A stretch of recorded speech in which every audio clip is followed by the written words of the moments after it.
What makes this moment so remarkable is that just minutes before announcing his resignation, he spent a large part of the speech defending his record in office.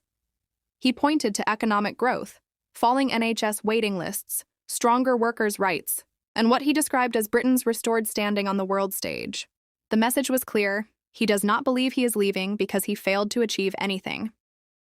Before we dive in, don't forget to like, share, and subscribe. But politics is often less about what you've done, and more about whether people still believe you're the right person for the future. And that's the reality he was forced to confront. When he says, "I have heard the answer of my parliamentary party," he's acknowledging that he no longer has the confidence of enough MPs to continue leading. What's striking is that there is no anger in his tone, no attempt to blame colleagues or start a political fight. Instead, he presents his resignation as an act of duty, arguing that putting the country first means stepping aside. Whether supporters see this as a dignified exit or critics see it as a delayed decision, this speech marks the end of a leadership that transformed Labour from opposition to government, but ultimately could not hold together the support needed to stay in power.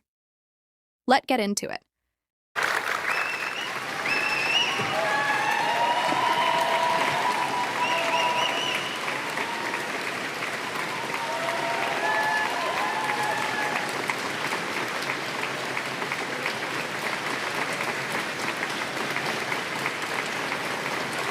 Thank you.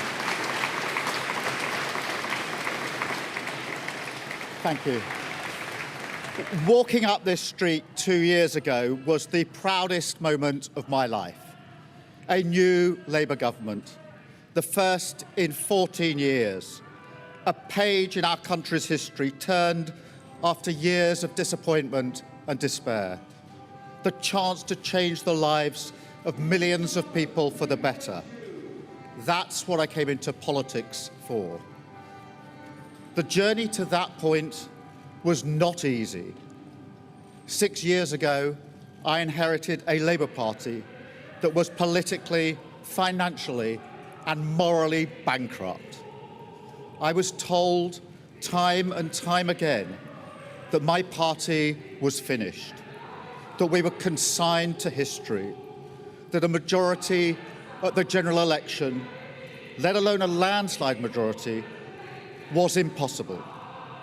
But we proved those people wrong because we changed our party, ripping out the poison of anti-Semitism, restoring trust on the economy, defence and national security, and becoming a party that once again stood proudly with, not against, our national flag. The hard work of change was with a singular purpose, not power for power's sake, but to change Britain for the better, to build a fairer country with dignity and respect, where everyone is seen, everyone is valued, wealth and opportunity for all, not just the privileged few. And look at what we've achieved in just 2 years. An economy that is stronger, growing faster than our peers. Wages rising faster than inflation in every single month since we came to power. Investment secured, infrastructure being built. An end to austerity, with the fastest fall in NHS waiting lists for 17 years. The biggest improvement in rights for workers and renters in a generation.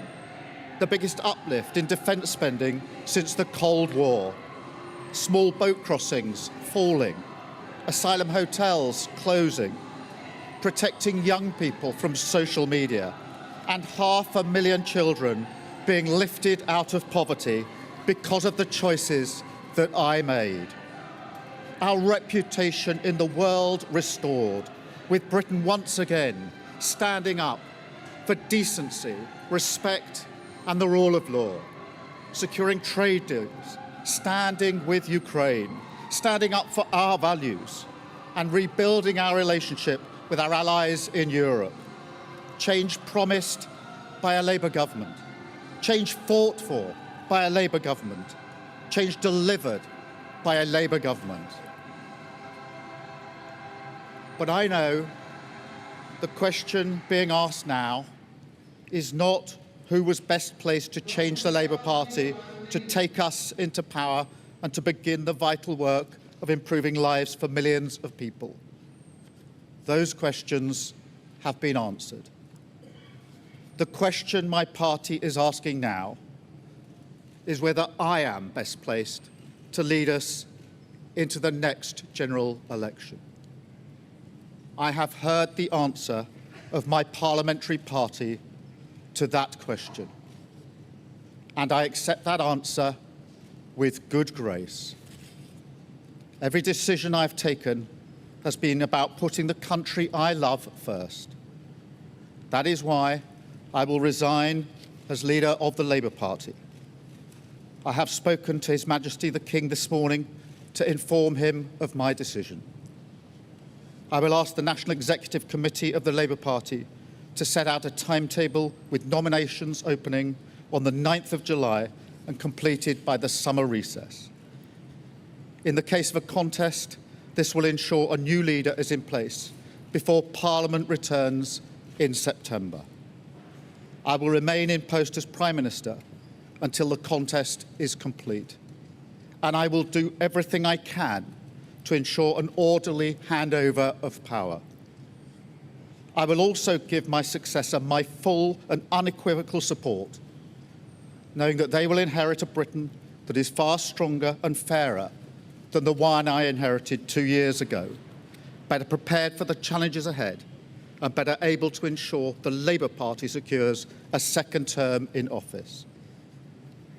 I want to thank all of those friends and colleagues who have been at my side for these past 6 years or so, for their incredible commitment, service and support.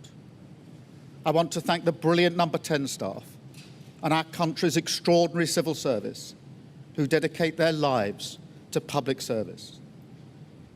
And when I leave the biggest job in the country, I shall spend more time on the most important job, being the best husband I can to my fantastic wife, Vic, who has been a rock by my side through good times and bad, and being the best dad I can to my beautiful children, who are my pride and my joy.